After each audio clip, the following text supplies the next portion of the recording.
नमस्कार मंडळी. ठरलं तर मागच्या आजच्या भागात आपल्याला पाहायला मिळणार आहे की अर्जुनने कोर्टामध्ये एक एक पॉईंट असे मांडले आणि त्यामुळे सायलीला बेल मिळाली आहे. तर शेवटपर्यंत नक्की बघा. चला सुरुवात करू आजच्या भागाला. अर्जुन म्हणत असतो, ॲडव्होकेट शेंडेंनी जे पुरावे कोर्टामध्ये सादर केले ते सगळे खोटे आहेत.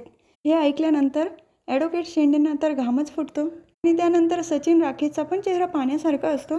आत्तापर्यंत माझे मित्र शेंडे सांगत होते की मिसेस सायली सुभेदारांनी अल्पवयीन मुलींची तस्करी केली, त्यांना त्रास दिला आहे आणि म्हणून त्यामुळे मिसेस सायली यांच्यावर पोक्सो गुन्हा दाखल झाला. मला कोर्टाला हे सांगायचं आहे की सोनल ही अल्पवयीन नाही आहे आणि सोनल अल्पवयीन असण्याचे जे पुरावे कोर्टामध्ये सादर केले ते खोटे आहेत हे मी सिद्ध करू शकतो मिलॉर्ड. ऐकल्यानंतर सगळे सुभेदार कुटुंब खुश होतात आणि त्यामुळे मी बोन एज टेस्टला चॅलेंज करतो. ॲडव्होकेट शेंडे उठतात. मी बोन एज टेस्टचे रिपोर्ट नाकारू शकत नाही कारण त्यातनं सिद्ध झालंय पीडित मुलगी ही अल्पवयीनच आहे. नंतर सायलीला प्रश्न विचारतो अर्जुन. सोनल जेव्हा आश्रमामध्ये आली त्यानंतर तुमचं काही बोलणं झालं होतं तिच्या वयाबद्दल? तेव्हा सायली म्हणते, मी जेव्हा सोनलच्या नावाचा फॉर्म भरून घेत होती तेव्हा तिने मला सांगितलं की जेव्हा ती जत्रेमध्ये हरवली त्या दिवशी तिचा 3रा वाढदिवस होता. तो दिवस अगदी व्यवस्थित आठवतोय. अर्जुन सांगतो, म्हणजे जेव्हा ती जत्रेत गेली 3 वर्षाची होती, मग आता ती 21 वर्षाची असली पाहिजे बरोबर? आणि तुम्ही फॉर्म भरताना पण फॉर्मवर 21 वयच लिहिलं आहे. तर तो फॉर्म पण जज साहेबांकडे सबमिट करतो. नंतर सोनलला बोलवतो विटनेस बॉक्समध्ये. आधी तर तिची चौकशी करतो. तू कम्फर्टेबल तर आहे बोलण्यासाठी? पण हो म्हणते. मला सांग, तू जेव्हा आश्रमामध्ये आली तेव्हा सायली ताईला सांगितलं होतं जत्रेमध्ये ज्या दिवशी तू हरवली तुझा 3रा वाढदिवस होता? तेव्हा सोनल सांगते, मी जेव्हा आश्रमामध्ये आली खूप घाबरलेली होती कारण तिथे मला अचानक जावं लागलं आणि सायली ताईला मी काय सांगितलं मला काहीच नाही आठवते. मला माझ्या वयाच्या बाबतीत काहीच माहीत नाही आहे आणि पुण्याच्या गुरुजींनी मला माझं वय 17 सांगितलं होतं. तेच मी सायली ताईला पण सांगितलं आणि तेच खरं आहे. तर सचिन हसत असतो की सोनल अगदी बरोबर बोलते म्हणून. तर कुसुम मधुभाऊंना सांगते, अहो मधुभाऊ, सोनल खोटं बोलते. मी ऐकलंय ती काय बोलली होती तेव्हा. मधुभाऊ पण म्हणतात, मला तर कळतच नाही आहे हे काय चाललं आहे सगळं. अर्जुन विचारतो, म्हणजे तुझी सायली ताई खोटं बोलते असं तुला म्हणायचं आहे का? सोनल सांगते, मला माझ्या वयाबद्दल काहीच माहीत नाही आहे, फक्त माझं वय 17 आहे एवढंच खरं आहे. तर ॲडव्होकेट शेंडे उठतात. पीडित मुलीने जर सांगितलं आहे की तिचं वय 17 आणि बोन एज टेस्टचे रिपोर्ट पण तेच सांगताय, तेव्हा पुन्हा पुन्हा तेच प्रश्न का विचारले जात आहे? खरंच ॲडव्होकेट अर्जुन सुभेदारांकडे काही पुरावे असतील त्यांनी सादर करावे. तर अर्जुन सुरेशला विटनेस बॉक्समध्ये बोलवतो. जेव्हा तुम्ही आश्रमामध्ये आला तेव्हा सांगितलं होतं वडगावमध्ये जत्रेत आग लागली तेव्हा तिथे सोनल हरवली होती बरोबर? सुरेश म्हणतो, मला काही आठवत नाही आहे कारण सगळं पाठ केलेलं होतं ना. अर्जुन विचारतो, पाठ केलेलं होतं तरी विसरलात तुम्ही?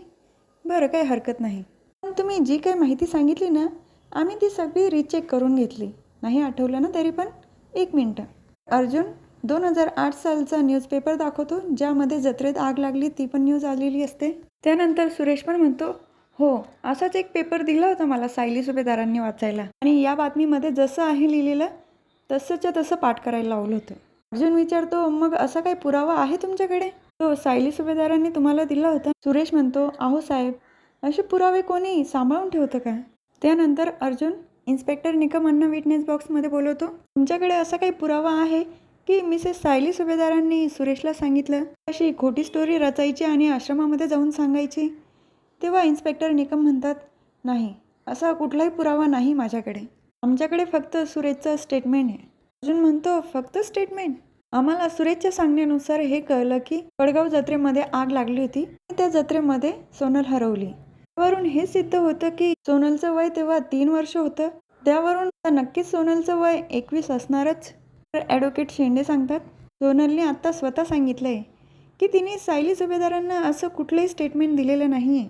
तिचं वय 3 वर्ष होतं हरवली तेव्हा. अर्जुन सांगतो, मी सोनलच्या बोलण्यावरनं काही सांगतच नाही आहे मिलॉर्ड. माझ्याकडे जे पुरावे ते वेगळंच काहीतरी सांगताय. मी कोर्टाकडे विनंती केली होती की सोनलची बोन एज टेस्ट पुन्हा करावी आणि तशी परमिशन कोर्टाने आम्हाला दिली पण. इन्स्पेक्टर सावंतांनी स्वतः जाऊन बोन एज टेस्ट केली आणि त्याची रिपोर्ट मी तुम्हाला सादर करतो. या रिपोर्टप्रमाणे सिद्ध होतं की सोनलचं वय 20 ते 21 आहे. यावरून असंच लक्षात येतं की सोनल अल्पवयीन नाही. तर सगळेच खुश होता, पण सचिन राकेश आणि ॲडव्होकेट शेंडे यांचे इंडिकेटर लागलेले असतात. तेव्हा जज साहेब इन्स्पेक्टर निकमांना विचारतात, रिपोर्टमध्ये सोनलचं वय 20 ते 21 दाखवलं आहे. पहिला रिपोर्ट वेगळा का? याचं उत्तर द्या. इन्स्पेक्टर निकम म्हणतात, मी तर माझ्या पद्धतीने पूर्ण प्रामाणिक प्रयत्न केला होता. पण पहिल्या रिपोर्टमध्ये काय फेरफार झाला सांगता येऊ शकत नाही. आणि नंतर जी टेस्ट केली तो रिपोर्ट योग्य असू शकतो. ॲडव्होकेट शेंडे उठतात, योग्य असू शकतो म्हणजे? पण दावा करू शकतो. पहिला रिपोर्ट योग्य होता आणि दुसऱ्या रिपोर्टमध्ये काहीतरी फेरफार झाली आहे. अर्जुन सांगतो, तुमचा दावा खोडून काढण्यासाठी मी 2 व्यक्तींना बोलवतो. डॉक्टर संजय यांना बोलवण्याची परमिशन मागतो. डॉक्टर आल्यानंतर दोन्ही पण रिपोर्ट दाखवतो. अर्जुन, मधला कोणता रिपोर्ट खरा आहे तुम्ही सांगू शकाल? डॉक्टर सांगतात, दोन्ही रिपोर्ट आमच्या लॅबमधलेच आहेत.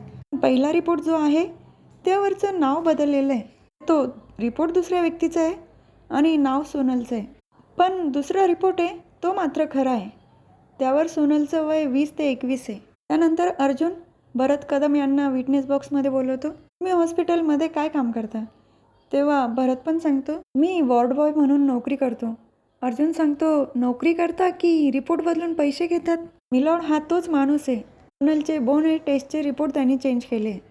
ॲडव्होकेट शेंडे म्हणतात, याचा काही पुरावा आहे तुमच्याकडे? तेव्हा अर्जुन म्हणतो, सांगतो. काल आम्ही जेव्हा पुन्हा बोन एज टेस्ट करण्यासाठी हॉस्पिटलमध्ये गेलो हा खूप घाबरलेला होता. त्यानंतर अर्जुन तिथून जाण्याचं नाटक करतो आणि इन्स्पेक्टर सावंतांना सांगतो की भरतची नीट चौकशी करा, तो घाबरलेला दिसतोय. इन्स्पेक्टर जेव्हा भरतला विचारतात तेव्हा सुरुवातीला तर तो काही सांगत नाही. ते अर्जुन पण येतो. चैतन्य, रिपोर्ट बदलण्याच्या गुन्ह्यामध्ये किती वर्ष शिक्षा होईल? त्याने सांगतो, 10 वर्ष तर होईलच. 10 वर्ष जेलमध्ये राहिल्यानंतर बायका पोरांचे किती हाल होतील, सगळं घर विस्कटून जाईल. तेव्हा भरत घाबरतो आणि सगळा गुन्हा कबूल करतो. माफ करा साहेब, हे सगळं मीच केलं आहे. माझ्या वडिलांचं ऑपरेशन करायचं होतं आणि त्यासाठी पैशाची गरज होती. मला कुणाचा तरी फोन आला आणि 1 लाख रुपये देण्याचं कबूल केलं. इन्स्पेक्टर सावंते म्हणतात, आता हे कोणी केलं पटकन सांग, नाहीतर यामध्ये आता तुझी जेल तर फिक्स आहे. तेव्हा भरत घाबरलेला असतो. सर, मला जेवढं माहिती होतं मी ते सांगितलं, पण कोणी सांगितलं हे करायला ते नाही माहीत मला. अनोन नंबरवरून कॉल आला आणि त्यानंतर मी हे सगळं केलं. तर भरत कोर्टामध्ये स्वतः सांगतो, हे काम मी फक्त पैशासाठी केलं, पण ती माणसं कोण आहे मला माहिती नाही आणि यापुढे असं काही होणार नाही. झालं यांनी नाव घेतलं नाही माझं, तर आता आपण गेलोच असतो. तर जज साहेब पोलिसांना पुढची काळजी घ्यायला लावतात. यापुढे असे रिपोर्टमध्ये फेरफार होता कामा नये आणि सोनलच्या दाखल्याबद्दल चौकशी करायला लावतात. अर्जुन म्हणतो, गरज नाही आहे मिलॉर्ड. मी स्वतः वडगावमध्ये गेलो. तिथल्या पोलीस स्टेशनमध्ये FIR नोंदवलेली होती सोनलच्या आईबाबांची आणि त्यामध्ये सुद्धा सोनलचं वय 3 वर्ष सांगितलं होतं त्यांनी. ही FIRची रिपोर्ट जज साहेबांकडे सबमिट करतो. त्यानंतर मी पुण्याला सुद्धा गेलो. त्या गुरुजींना जेव्हा सोनल सापडली त्यांनी पण FIR नोंदवली होती. तर दोन्ही FIR मधला सोनलचा फोटो मॅच झाला आहे. तो रिपोर्ट पण जज साहेबांकडे सबमिट करतो. साहेब पण ते रिपोर्टही बघतात आणि फोटोज पण. त्यांच्याही लक्षात येतं की सोनलच्या चेहऱ्याशी हे फोटो मॅच करतात आणि सचिन मनात विचार करतो, सगळे पुरावे सायलीच्या फेवरमध्ये कसं काय येत आहे? तेव्हा हा भाग इथेच संपतो. पुढील भागात बघायला मिळतं की अर्जुन म्हणत असतो, यावरून हे सिद्ध होतंय मिलॉर्ड, सोनल अल्पवयीन नाही आहे. माझ्या क्लायंट सायली सुभेदार यांच्यावर पॉक्सोचा कायदा लागू होऊ शकत नाही. जज साहेब पण सायलीची जामिनावर सुटका करतात. पण शिकरे सचिनला म्हणत असतात, तो अर्जुन सुभेदार पुन्हा एकदा केस जिंकला. आणि मीडियासमोर अर्जुन म्हणत असतो, याआधी पण आमच्यावर असे बरेच आरोप केले होते आणि ते मी कोर्टामध्ये सिद्ध पण केले की ते खोटे आहेत. सायली पण म्हणते, माझ्या नवऱ्यावर आणि त्यांच्या वकिलकीवर पूर्ण विश्वास आहे. तर जेलमध्ये प्रिया तर खूप चिडलेली असते. सायली सुटली हे कसं काय झालं? तर हा भाग इथेच संपतो. उद्याचा भाग पण बघायला मजा येणार प्रेक्षकांना. उद्या पुन्हा भेटूया पुढच्या व्हिडिओमध्ये. आजचा व्हिडिओ आवडला असेल तर नक्की सबस्क्राईब करा. बेल आयकॉन दाबायला विसरू नका. धन्यवाद.